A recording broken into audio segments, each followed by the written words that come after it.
আজ তৃণমূলের বিরুদ্ধে চার্জশিট পেশ করতে চলেছেন অমিত শাহ। গতকাল রাতে রাজ্যে এসে গিয়েছেন কেন্দ্রীয় স্বরাষ্ট্রমন্ত্রী অমিত শাহ। আজ তৃণমূল সরকারের বিরুদ্ধে খতিয়ান পেশ করবেন।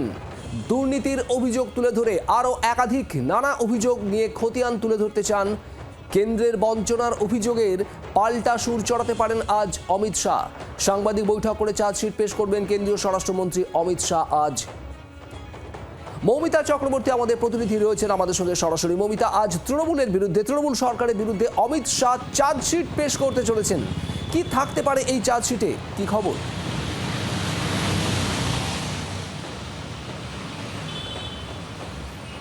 দেখো, তার আগে বলা ভালো যে 2026-এর নির্বাচনের আগে বঙ্গ বিজেপির তরফ থেকে যে বিভিন্ন ইস্যুগুলো, যে ইস্যুগুলো নিয়ে তারা সুর চড়াবেন বা যে ইস্যুগুলোকে সামনে তারা রাখতে চাইছেন, এবার 26-এর নির্বাচনের আগে বিজেপির মূল লক্ষ্য মানুষকে ভরসার প্রতীক হিসেবে মানুষের সামনে পাশে থাকা এবং সেই বার্তা দেওয়া।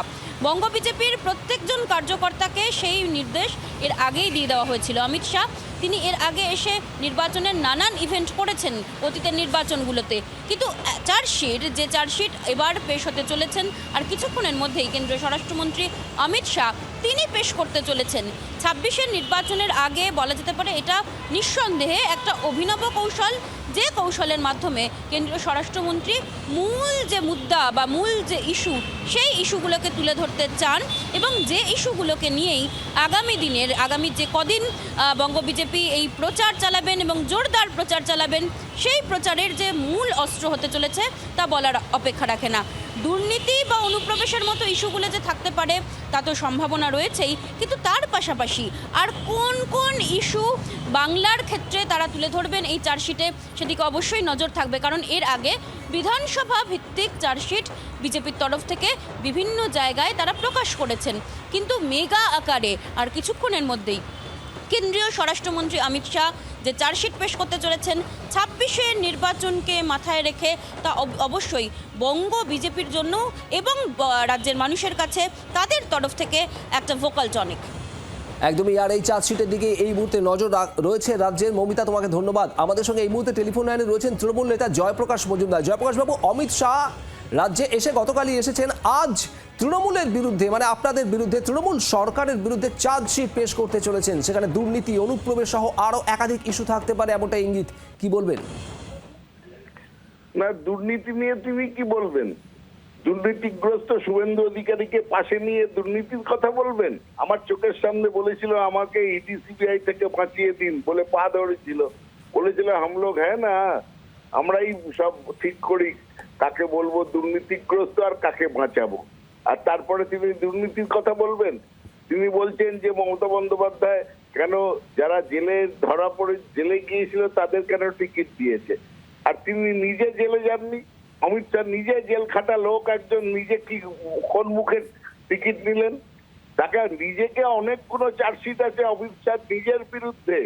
1 নম্বর চার্জশিট, তিনি chief justice of India, supreme কোর্টের প্রধান বিচারপতির চেয়ারটাতে বসলেন কি করে? যে কমিটি ইলেকশন কমিশনার ঠিক করে সেখানে চিফ জাস্টিস অফ ইন্ডিয়ার বসার কথা, মোদির সাহায্যে সেখানে তাকে সরিয়ে নিজে বসে পড়লেন, করে এই জ্ঞানেশ কুমারের মতন লোককে নির্বাচিত করলেন যে ধামা ধরা হবে, তাদের লোক হবে। এইসব গণতন্ত্র নষ্ট করার এইসব প্ররোচনা দিয়েছেন, সংবিধান নষ্ট করেছেন, বাংলাকে বঞ্চনা করেছেন 2 লক্ষ কোটি টাকার, বাংলার মানুষের পেটে লাথি মেরেছেন, বাংলাকে অপমান করেছেন, বাংলার মনীষীদের অপমান করেছেন, বাংলা ভাষা বললে তারা বাংলাদেশি এসব বলেছেন। আর এখানে 1.5 কোটি লোককে লাইনে দাঁড় করিয়েছেন, তার উপরে 200 লোক মারা গেছে। সেই মৃত্যুর হিসেব কে দেবে? অমিত শাহকে আমি জিজ্ঞেস করছি। সেই মৃত্যুর জন্য এফআইআর হবে কিনা আপনাদের বিরুদ্ধে? আগে তার উত্তর দিন। বাংলাকে অপমান করার উত্তর দিন। কে অধিকার দিয়েছে বাংলাকে অপমান করার, বাংলা ভাষাকে অপমান করার? জয়প্রকাশ বাবু, তৃণমূল নেতা জয়প্রকাশ মজুমদার আমাদের সঙ্গে ছিলেন টেলিফোন লাইনে। আজ চার্জশিট পেশ করতে চলেছেন কেন্দ্রীয় স্বরাষ্ট্রমন্ত্রী অমিত শাহ। আর তার আগে বিজেপি রাজ্য সভাপতি শ্রমিক ভট্টাচার্য কি বলেছেন শুনুন। আমরা যেভাবে দেখেছি সেইভাবেই দেখছি, সেই জন্যই আমরা চার্জশিট দিচ্ছি। চার্জশিট শব্দ দিয়েই তো আমরা বলে দিয়েছি তৃণমূল কংগ্রেস চার্জশিটে আতঙ্কিত, সেই জন্য তৃণমূলের হয়ে বলছে।